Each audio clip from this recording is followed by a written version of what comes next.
اللہ کے محبوب علیہ السلام ایک دن مدینے سے گزر رہے تھے تو ایک شخص جس کا نام تھا سوا، تو وہ گھوڑا لیے جا رہا تھا، حضور کو پسند آ گیا، اس سے کہا کہ یہ بیچتے ہو؟ اس نے کہا بیچتا ہوں۔ کتنے کا؟ اتنے کا۔ کہا کہ رکو میں اس کی قیمت لے کے آیا اور تمہیں دیتا ہوں۔ کسی نے اس کو رکے ہوئے دیکھا تو پوچھا یہاں کیوں کھڑے ہو؟ اس نے کہا مسلمانوں کے نبی سے اس گھوڑے کا سودا ہو گیا تو وہ قیمت لینے گئے۔ اس نے کہا مجھے زیادہ پیسوں سے دے دو، تو اس نے کہا میں تو یاد سودا کر چکا ہوں۔ اس نے کہا کہ کوئی گواہ تھا؟ کہا نہیں۔ کہا مکر جانا۔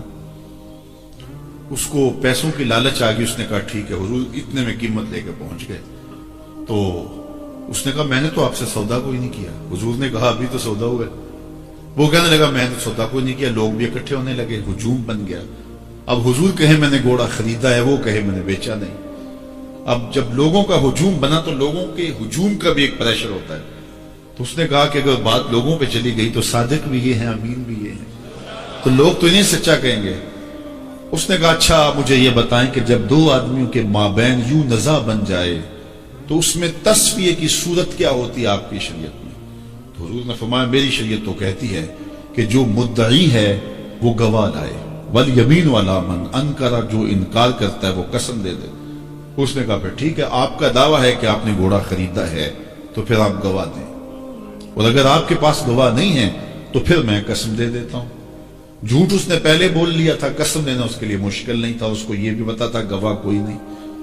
تو اس نے کہا جناب آپ گواہ پیش کر دیں تو میں گھوڑا دے دیتا ہوں جس قیمت پہ آپ بتا دیں، اور اگر آپ کے پاس گواہ نہیں ہے تو پھر میں قسم دے دیتا ہوں۔ اب بھری بزم تھی، لوگوں کا ہجوم تھا، اور اس نے ایک ایسی بات کی۔ قبل اس سے کہ کچھ دیر گزرتی حضرت حذیفہ بن یمان الانصاری رضی اللہ تعالیٰ آگے بڑھے اور کہا کہ گواہی مانگتا ہے؟ اس نے کہا جی میں گواہی مانگتا ہوں۔ تو کہا میں گواہی دیتا ہوں، جتنے میں حضور نے بتایا اتنے میں سودا ہوا ہے اور حضور نے گھوڑا خریدا ہے۔ اس نے کہا جی ٹھیک ہے میرا مطالبہ پورا ہو گیا، گواہی چاہیے تھی، درکار تھی، گواہی مل گئی۔ تو اس نے گھوڑا دے دیا اور قیمت اس نے لے لی۔ قیمت اس نے اپنی مرضی کی گھوڑے کے مطابق ہی لی تھی، وہ تو زیادہ پیسوں کے لالچ میں مکرا تھا۔ تو خیر اس کو راستہ نکلنے کا مل گیا، لوگ ہٹنے لگے تو حضور نے حضرت حذیفہ رضی اللہ تعالیٰ عنہ کو اشارے سے قریب کیا اور کہا کہ تم نے گواہی دی، تم تو موقع پہ موجود ہی نہیں تھے، تو تم نے گواہی کیسے دی؟ تو حضرت حذیفہ رضی اللہ تعالیٰ عنہ نے کہا حضور گھوڑا کیا ہے، آپ کے کہنے پہ تو ہم نے رب کی گواہی دے دی، ہم نے رب کو دیکھا تھا، آپ نے کہا نہ ہے تو ہم نے مان لیا، تو یہ گھوڑا کیا ہوتا ہے؟ تو حضور نے حضرت حذیفہ کا ہاتھ پکڑ کے فضا میں بلند کیا اور لوگوں کو کہا جانے والوں رک جاؤ۔ لوگ ٹھہر گئے۔ کہا کسی عدالت کچہری میں گواہ کی ضرورت ہو تو میری شریعت 2 گواہ مانگتی ہے، لیکن جہاں میرا خزیمہ ہوگا، ہاں حذیفہ نہیں، خزیمہ بن ثابت انصاری رضی اللہ عنہ، جہاں میرا خزیمہ ہوگا وہاں ایک کی گواہی 2 کے قائم مقام ہوگا۔ فیض پہنچا اے رضا احمد پاک کا، ورنہ ہم کیا جانتے خدا کون ہے۔ میں اگر خدا سے ملنا چاہوں تو مجھے بتاؤ نہ کہ میں کدھر جاؤں، شرق کو جاؤں، غرب کو جاؤں، شمال کو جاؤں، جنوب کو جاؤں، نیچے سوراخ کروں، اوپر سیڑھی لگاؤں، کدھر جاؤں؟ آئیے ذرا قرآن کا اسلوب دیکھیے۔ وَإِذَا سَأَلَكَ عِبَادِي أَنِّي فَإِنِّي قَرِيبٌ، حبیب میرے بندے تیرے پاس آ کے میرا پوچھتے ہیں، بندے میرے ہیں، مجھے ڈھونڈتے ڈھونڈتے تیرے پاس آ گئے اور تیرے پاس آ کے پھر میرا پوچھنے لگے۔ فَإِنِّي قریب، ان آنے والوں کو بتلا دیجئے کہ میں دور نہیں ہوں، نیڑے ہوں۔